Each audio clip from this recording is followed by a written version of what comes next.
Vítajte pri našom ďalšom pokračovaní z rally do života alebo diskusii o bezpečnosti cestnej premávky. Dnes sa dostávame k tej téme, ktorá je nadradená všetkým ostatným.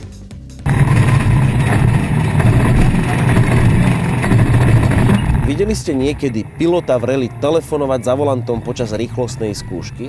Alebo celkovo môže si dovoliť myslieť na niečo iné?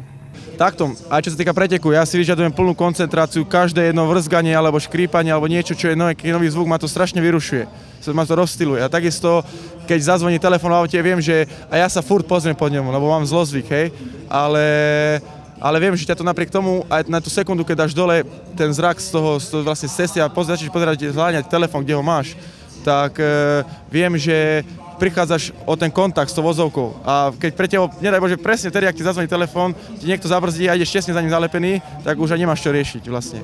Si v ňom a potom sa čuduješ a si na seba hrešiš, že proste na čo som sa tam pozrel.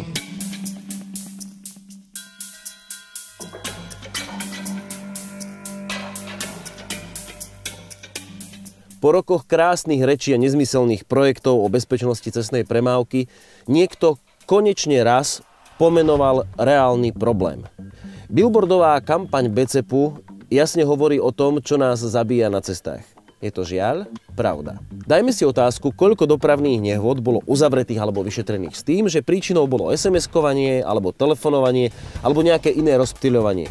Áno, existuje kategória nevenoval pozornosť vedeniu motorového vozidla.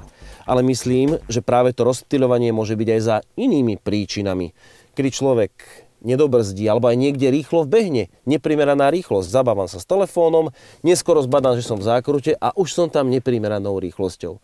Áno, z rally máme jasný odkaz, že by sme mali v prvom rade myslieť na tú cestu, na to, čo robíme v aute a nie navyše to, že ešte niekde inde skloním pohľad alebo venujem niečomu inému pozornosť. Stop. Presne sem do tejto čiernej diery to vedie. K poučaniu, k teórii, k mentorovaniu. Myslím si, že obdobne ako pri liečení akejkoľvek inej závislosti, tak aj pri odvykaní si od používania telefónu a SMS-kovania za volantom treba postupovať od priznania si problému.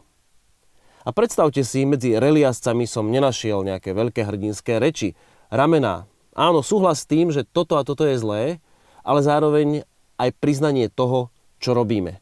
No a už osobne ja naozaj nemôžem do nikoho hádzať kameňom do konca, ani zahnať by som sa nemal. Ja tiež, podobne ako ty, že hodom mňa kameňom, kto si nevinný. A ja som občas telefonoval, ale nie SMS-koval som, ani nikdy nebudem.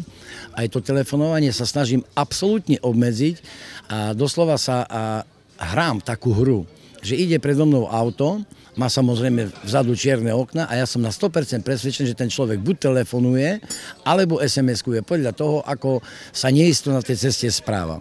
A keď po chvíli ho idem predbehnúť, vidím, že má telefon v ruke, alebo doslova SMS-kuje. Toto by som chcel poprosiť všetkých v rámci svojho zdravia, lebo konštruktéri môžu vymýšľať bezpečné auta, airbagy, úplne všetko, pneumatikári môžu vymyslieť tie najlepšie pneumatiky, my ich môžeme včas prezviť, môžeme mať auto v 100% technickom stave, ale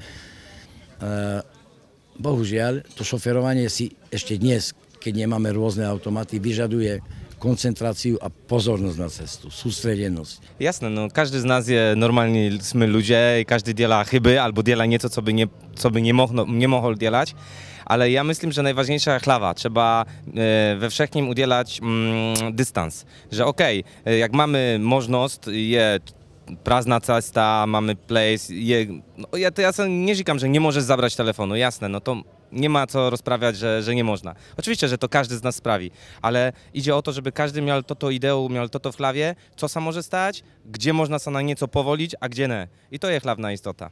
Já mám netéř, která z SMS-kuje prstíčka, vůbec se na to nedívá, takže možná, že by dokázala SMS-ku napsat i za jízdy. Ale já si myslím, že jakmile řidič položí oči na telefon a nedívá se dopředu, tak je to strašně nebezpečné. Nevím, co s tím, samozřejmě je dobré toto trestat, ale samozřejmě nikdo tady toto nevymítí, protože to by musel být v každém autě sedět s váma policajt, takže to není reálné, ale chtělo by to na té osvětě prostě tady, co se to i třeba telefonování a těch zlozvyků týče, hodně zapracovat a myslím si, že kdyby to mělo ušetřit jeden velký problém na cestě, tak prostě to za to stálo. No. Je to tak, poviem úprimne, že aj ja sa niekedy zastihnem pri tom, že ten Facebook si pozriem alebo telefonujem a potom si nejakým spôsobom to vyčítam, takže sa to snažím obmedzovať, ale neúspešne zatiaľ. Čo k tomu dodať? Je to určite nebezpečné, ale nechcem v tomto prípade mudrovať, lebo to by som potom ja si zaslúžil facku. Možno, že tým, že skutočne ten mobil a tie smartfóny nám dneska teraz ponúkajú také možnosti, že to človeku ujde. No. Neviem akým spôsobom by sa to dalo obmedziť, ale myslím si, že to je nebezpečné. Pochopil v podstate, že je to veľmi zlé telefonovať za volantom, ešte dokonca písať SMS-ky, to je úplne hrozné, pretože človek si myslí, že to zvládne, ale naozaj tým, že telefonuje alebo píše SMS-ky, tak nemá absolútne šancu na 100% dávať pozor na cesty, takže si myslím, že by to vodiči určite nemali robiť. Skôr nám chýba takéto chcenie. My sa radšej budeme schovávať za rôzne pokuty, za represívne účinky policajtov, kopec kade-tade skriakov vybratých, ale aby sme k tomu pristúpili zodpovedne, aby sme tých ľudí naučili, že to safety je nevyhnutné k životu, lebo práve to safety prináša život. Ahojte, volám sa Rasťo. Nepoužíval som vždy hands-free sadu. Len niekoľkokrát, ale predsa som vo svojom šoférskom živote písal SMS-ku za jazdy. Aj som hľadal v telefónnom zozname za jazdy. Aj preberal som dosť zložité problémy za jazdy.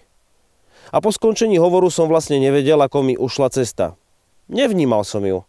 Išiel som iba reflexívne. Odteraz budem každé ráno prosiť, aby som mal silu odolať telefónu, ak nie je spárovaný s autom.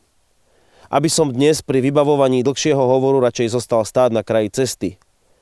Ak sa pridáte k mojej výzve a dnes si dáte so mnou podobný záväzok, linknite nás. Alebo nám napíšte do diskusie, to jednoduché. Súhlasím s výzvou. Spomedzi diskutujúcich, čo potvrdili výzvu, vyberieme jedného, ktorý dostane poukážku na kurz bezpečnej jazdy v Driving Academy. Tak nezabudnite. Stačí dnes nepísať SMS za volantom.